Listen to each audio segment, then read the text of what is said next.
અમારી હવે છે ને 93 વ્યક્તિની યાત્રા ચાલુ છે. હવે અમે અત્યારે 93 જણા હરિદ્વાર જઈ રહ્યા છીએ. 93માં જે સુષુપ્ત અવસ્થામાં જે લોકો છે એ ચિદઘન સ્થૂળ અવસ્થામાં, જેને ઘન અવસ્થા કહેવાય ને, એમાં છે. એટલે અસ્થિ સ્વરૂપે જે છે એ ઘણા અમારી સાથે છે. અને અમે આના પહેલાં પણ એક એપિસોડ બનાવ્યો, અલવિદા અસ્થિ. તો આજે અલવિદા અસ્થિની અમારી આ ટીમ એ અમારી સાથે જોડાઈ ગઈ છે. અને એમાં ઘણા અલવિદા અસ્થિમાં પણ ઘણા લોકો ધ્યાનમગ્ન, સમર્પણ ધ્યાનમાં ઊંડા ડૂબી ગયેલા છે. એવા લોકોના પણ તમને દર્શન અહીંયા થશે. તો અત્યારે આપણે અહીંથી ચાલુ કરી છીએ. જીતેન્દ્ર કુમાર કામેશ્વરાય શુક્લ અને એવા લોકોના બોડી બાંધે કે એ જીવ શરીરમાં કોઈ 70 વર્ષ રહ્યો હોય જીવ, કોઈ 90 વર્ષ રહ્યો હોય, કોઈ જીવ 80 વર્ષ રહ્યો હોય, કોઈ જીવ 50 વર્ષ રહ્યો હોય, કોઈ જીવ 99 વર્ષ રહ્યો હોય, 100 વર્ષ રહ્યો હોય. પણ એ શરીરમાં રહ્યો એટલે એના દેહને એવો શણગારે છેલ્લી યાત્રામાં. અમારે ઓશો રજનીશ તો એવું કહે છે કે છેલ્લી યાત્રા છે ને એ મંગલ હોવી જોઈએ. અમારે ઓશોના જે સંન્યાસીઓ છે એ તો સેલિબ્રેશન કરે જ્યારે અસ્થિ યાત્રા નીકળે, એની મતલબ શબયાત્રા નીકળે ત્યારે ઓશોના સંન્યાસી બધાય લાલ કલરના, મરૂણ કલરના, સફેદ કલરના ગાઉન પહેરી અને નાચતા હોય. એમ કહે છે કે હવે આ શરીર જૂનું હતું એટલે એને છોડી દીધું ને એને નવું શરીર હવે પ્રાપ્ત થવાનું છે.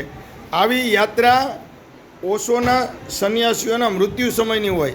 પણ અત્યારે અમારી એક નવી યાત્રા છે. અમારી પાસે કેટલા જણાના અસ્થિ છે? આપણી પાસે 85 લોકોના અસ્થિને એક સાથે લઈ શુક્લજીની બાજુમાં બીજા પણ બહુ મોટી મૂછવાળા ભટ્ટ સાહેબ છે.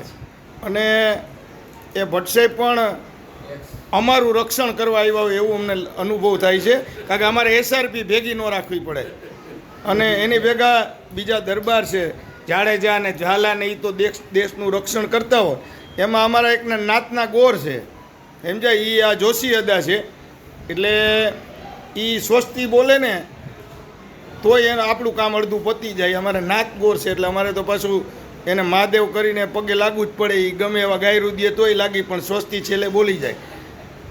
આ અમારે નાઈ સમાજ છે.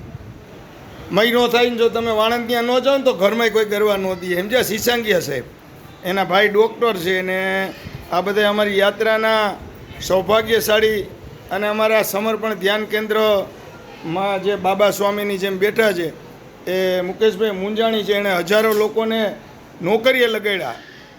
પોતાની નોકરી દરમિયાન હજારો લોકોને, વિદ્યાર્થીને નોકરીએ લગાડ્યા. એવી એક વ્યક્તિ છે. એ અલગ ટાઈપની વ્યક્તિ છે. એની અલગ મસ્તી છે. અને અમને એક માતાજીના પણ દર્શન થયા છે.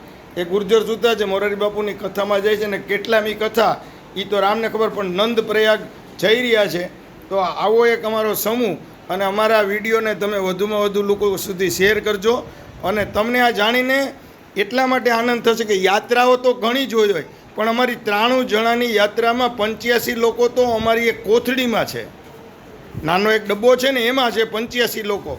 અને બાકીના અમે જીવંત આટલા છીએ. અને આ બધાનો પરિચય આપ્યો, પણ સેલ્ફ પરિચય આપી દઉં.